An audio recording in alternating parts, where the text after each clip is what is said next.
Hello, mom and dad meet world, kinda. So I wanted to share a few things that we took away, a few lessons learned, as I would put it, from going to Hawaii.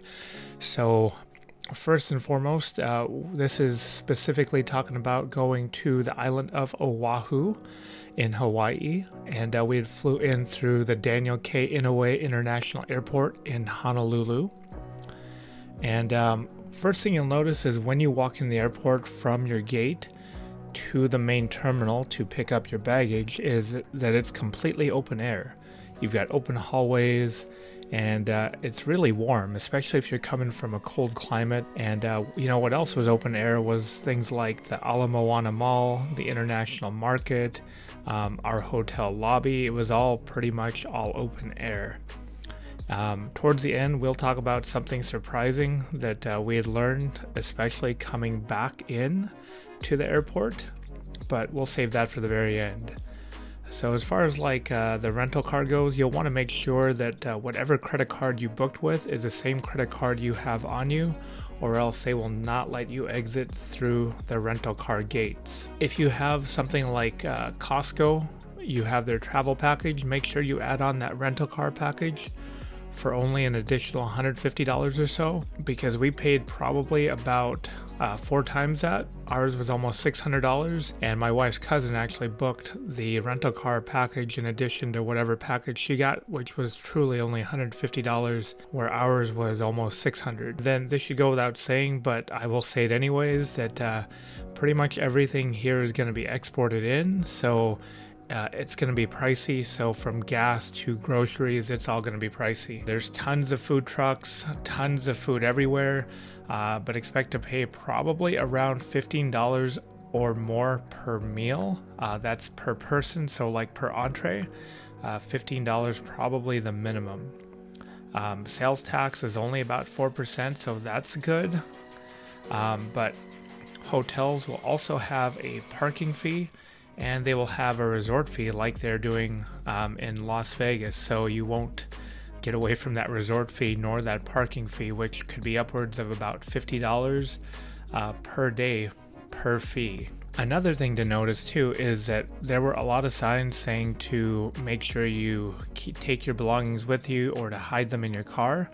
And that is 100%. We've had multiple people tell us, and there's signs all over the place, including all the parking lots you'll see, to tell you to take your valuables with you. Let's talk traffic. Specifically in Honolulu and the Waikiki areas, it's busy just like it would be in the Portland, Oregon area or the Seattle, Washington area during the expected traffic times. Yeah, it's pretty busy, which means you're definitely going to want to pack your patience. Don't honk, don't use your horn. If you leave a gap, know that it will be filled. If somebody's going to get over, they will just get over, turn signal or not. I've also noticed that lanes kind of appear to your left and to your right. There's lots of one ways, and some lanes will disappear, be right turn onlys, left turn only. Some lanes will go through. A little over a week that we were there, I could never figure out what the actual pattern was. Just know that it does exist. As you go up and drive up towards the North Shore and along the more coastal drives, as you're going up and down the coast, there's one lane in each direction for traffic. The only problem is this can get congested, especially if there's people who are watching the surfers, the massive waves, or especially if they're filming during a surfing competition. So people will tend to slow down and just want to watch as opposed to pull over. And pulling over, some spots are a little iffy to pull over. Just be warned about that. So let's talk weather.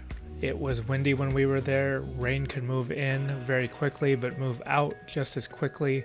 It was between 70 to 80 degrees the whole time we were there in February. You'll want to wear sunblock as the sun is definitively warm, and especially if you've been inside for the winter months this whole time. There's birds and there's chickens pretty much everywhere. I believe they are protected. They are friendly, maybe a little too friendly if you feed them, so I would probably suggest against feeding them, or else you will be surrounded by a flock of birds.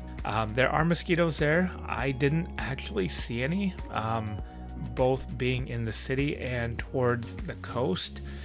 From a lot of the reviews I've read, that there are some if you're going to a hike, especially towards waterfalls.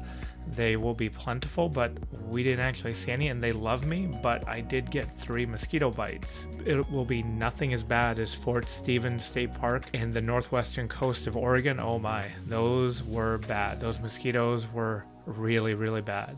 So when you are coming back to the airport to return your rental car, you'll want to not only map but look up at the signs, or you'll be circling the airport terminal. But when you do arrive, you'll want to give yourselves plenty of time. So the most surprising part was we got there 3 hours early, and it was actually a very, very stressful part, at least for myself, as there is something called an agricultural check. So the agricultural check to me is very new. So by the time we actually got to the agricultural check area, we had about 2.5 hours before our flight.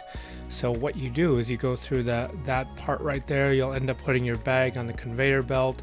They'll check it through their machine. They'll sticker it. They'll tag it to make sure, hey, your checked luggage has already been checked. And then from there, you'll go over to the other line, which is going to be your airline, where you will take your said bag, and then you will print out your luggage tag, and then after you print your luggage tag, you'll be directed to yet another line where they will actually take your bag and put it on their conveyor belt to make sure it actually makes it to the plane and to wherever your destination will be. And then when you get done with that, then you can go through TSA security. So that whole process actually took an hour. I'm surprised it didn't take longer, but that left us a full hour before our actual flight started to board. And so I was very surprised by that, but it seemed like it was a lot more, and it was definitively a big surprise because, well, you could not really get there early without having to go through that check and to make sure your bags and all that were already brought in. So I know it's not going to be feasible for everybody, especially on how large your party is or how long you will be staying.